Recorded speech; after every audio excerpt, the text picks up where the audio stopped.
The coffee hit his shirt first, then it splashed across the polished marble floor for a few seconds. Nobody moved. Daniel Carter stood in the middle of the crowded lobby, holding a small paper bag in one hand and staring at the dark stain spreading across his white shirt.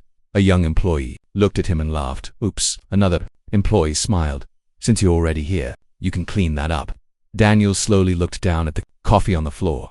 Then he looked at the three employees standing around him. What they didn't know was that the quiet man they had just humiliated was the owner and CEO of the company. But Daniel had not come to the office that morning to announce who he was. He had come to see how his company treated people when they thought nobody important was watching, and what he saw hurt more than the coffee stain. Daniel was 38 years old and a single father of 2 children. His daughter, Emma, was 10. His son, Noah, was 7. Their mother had died 3 years earlier after a sudden illness, leaving Daniel to raise the children alone. Since then, his life had changed completely. He had money, he had a successful company, he had a comfortable house, but none of those things made mornings easy. Every day began with the same small battles. Dad, Noah took my toast. I did not. You did. Guys, Daniel would say while packing lunches, we have 5 minutes. Then someone couldn't find a shoe. Someone forgot homework.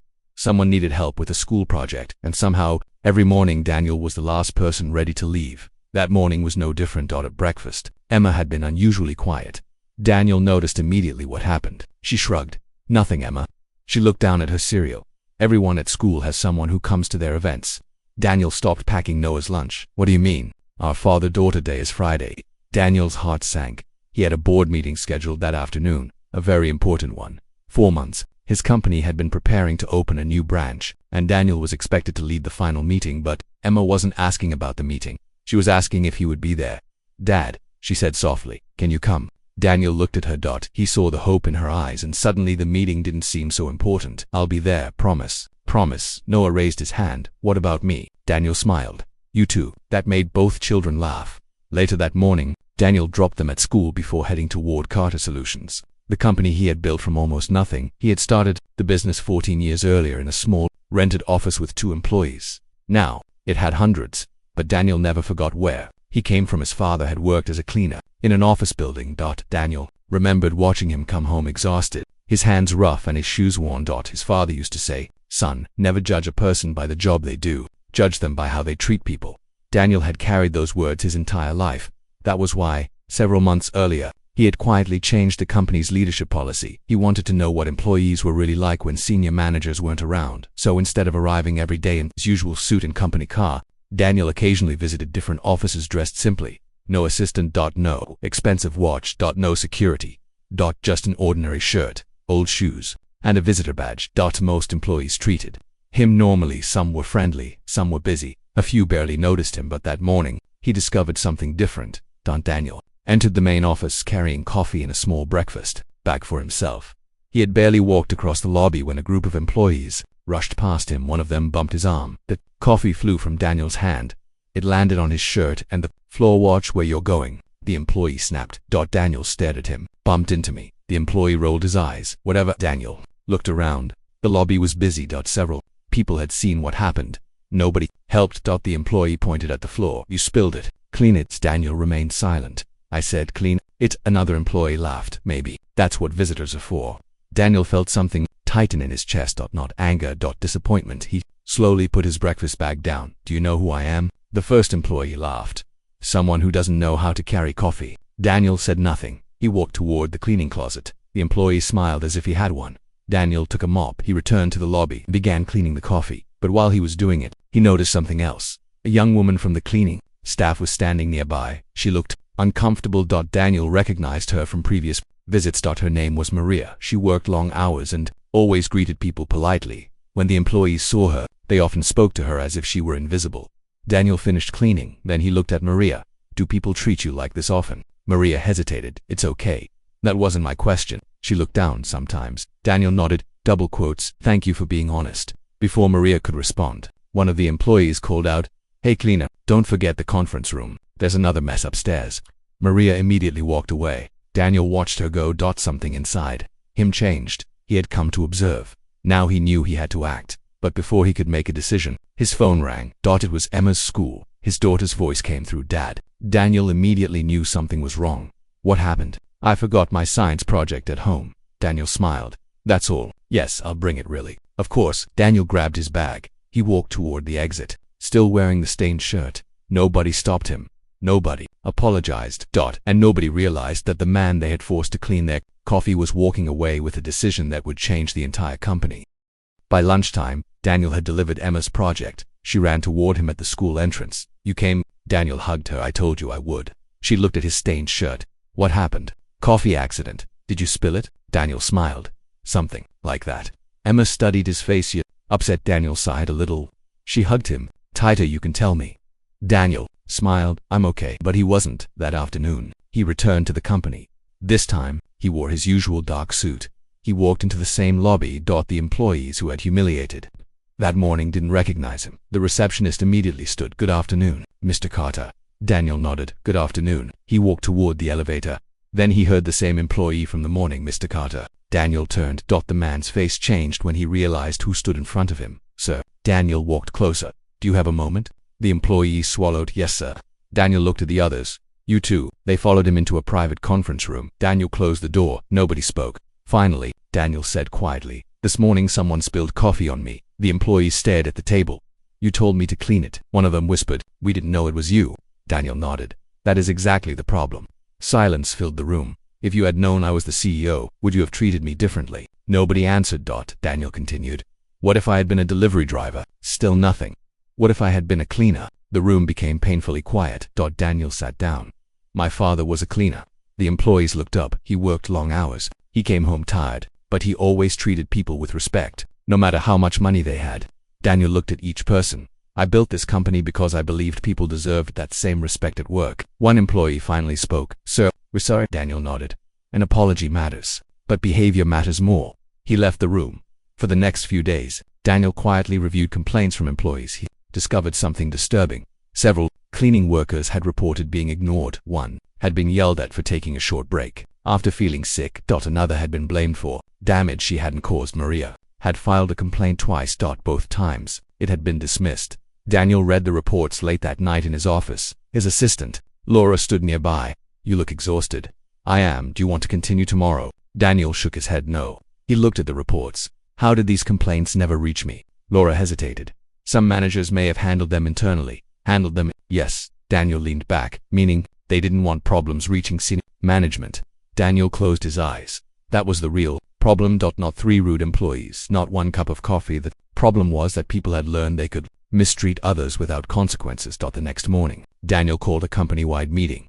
But before he could begin, he received a phone call from his daughter's school. Emma had been crying. Daniel left immediately. He found her sitting outside the classroom. What happened? She wiped her eyes.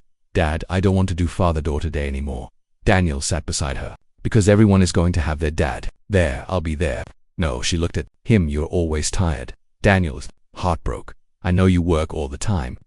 No, you say you'll come. But sometimes work wins. Daniel had no answer. She wasn't being disrespectful. She was telling him the truth. Daniel sat quietly beside his daughter. He realized something. Painful. He had spent years trying to give his children everything. A good house, good schools, security, comfort. But sometimes children don't need everything. They just need you to be there. Daniel took Emma's hand. I'm sorry. She looked at him. I mean it. He continued. I've been trying so hard to be a good father that I forgot being there as part of the job. Emma leaned against his shoulder. Will you really come Friday? Daniel smiled. Nothing will stop me. That evening, Daniel returned to the office. He made a difficult decision. He canceled the executive dinner scheduled for Friday. Then he instructed his assistant to move the board meeting. Finally, he called his management team together. I want every complaint from every employee reviewed, he said. A manager frowned. Even minor complaints. Daniel looked at him. If someone feels small in this company, that is not a minor problem. The manager nodded, but then another problem appeared. One senior manager, Richard, pushed back. Sir, if we investigate every complaint, productivity will suffer. Daniel looked at him. Productivity without respect is not success. Richard sighed. We can't run a company based on feelings. Daniel stood. We're not. He paused. We're running it based on responsibility. Richard looked away. The meeting ended, but Daniel didn't know that Richard had already made his own decision. That night, Daniel received an anonymous email. It contained documents showing that several complaints had been deliberately hidden. Daniel stared at the screen. Someone inside the company had been protecting bad behavior, and the person responsible appeared to be much closer to him than he expected. The next morning, Daniel called Laura into his office. Find out who sent this. Laura looked surprised. Why? Because I need to know whether they're telling the truth. She studied the documents, then her face changed. Daniel, what? This signature? She pointed to the bottom of one report. It belongs to Richard. Daniel looked at the page, his stomach tightened. Richard had been with the company for almost 10 years. Daniel trusted him, or at least he thought he did. At that moment, Daniel's phone rang. Dad, was Emma. Dad, yes. Don't forget Friday. Daniel smiled. I won't. But after the call ended, he stared at the documents again. He had a choice. He could protect a long-time executive and avoid a painful scandal, or he could protect the people who had trusted his company for the first time in years. Daniel felt completely alone. Then he remembered his father's words. Never judge a person by the job they do. Judge them by how they treat people. Daniel slowly closed the folder. His decision was made. Friday morning arrived.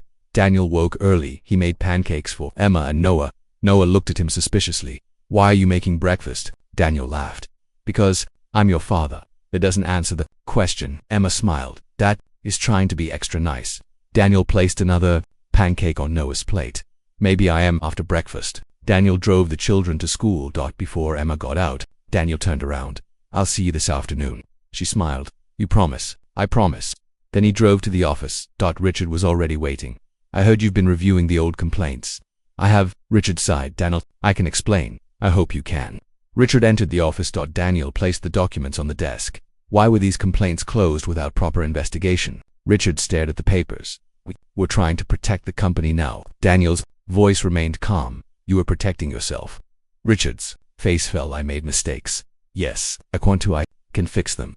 Daniel looked at him, said, mistakes can be fixed. He paused, but trust has to be earned. Again, Richard nodded slowly. I understand. Daniel asked him to step outside. Then he called the human resources director. The company began a full investigation. Employees were interviewed privately. Complaints were reviewed. People who had been ignored were finally heard. The employees who had mistreated Daniel were disciplined, but Daniel did not fire everyone who had made a mistake.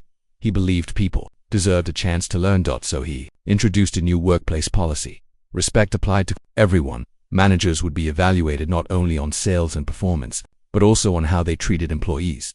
Anonymous complaints would be reviewed independently. And every worker from executives to cleaners would have access to the same basic support. Maria was one of the first people Daniel personally spoke with. She stood nervously outside his office.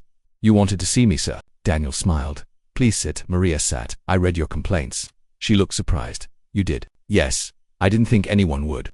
Daniel felt a knot in his throat. I'm sorry you were made to feel that way. Maria looked down. I just wanted to do my job.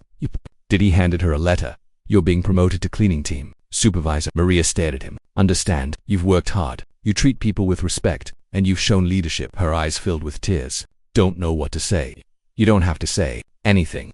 Maria smiled through her tears. Thank you. Daniel stood. Thank you for reminding me what kind of company I wanted to build. That afternoon, Daniel left the office early. For once, he wasn't rushing to another meeting. He arrived at Emma's school. The father-daughter event had already started.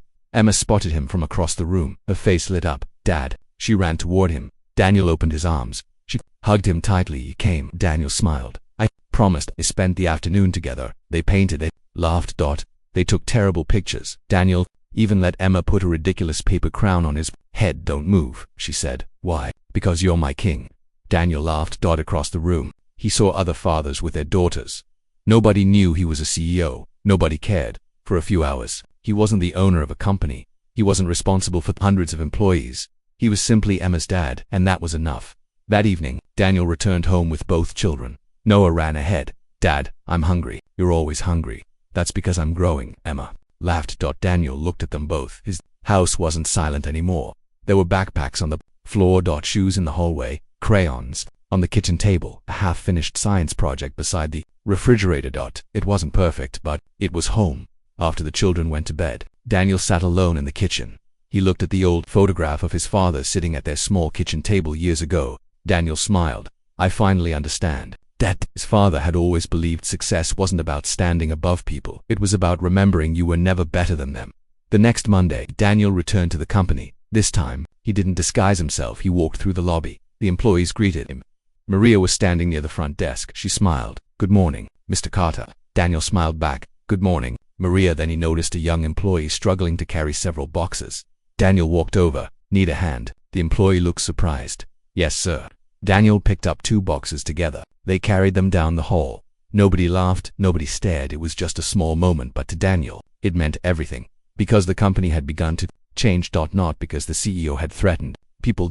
Not because employees were afraid it changed. Because people finally understood that every person mattered. Daniel had walked into that building as a man nobody recognized. It had been mocked, humiliated, and ordered to clean a mess he hadn't created. But instead of using his power for revenge, he used it to fix the problem. And perhaps that was the greatest lesson of all. You never know what someone is carrying beneath the clothes you see. The person cleaning your floor may be someone's exhausted father. The delivery driver may be someone's proud mother. The quiet employee may be fighting a battle you know nothing about. And sometimes the person you think is beneath you may simply be the person who has chosen not to show you who they really are.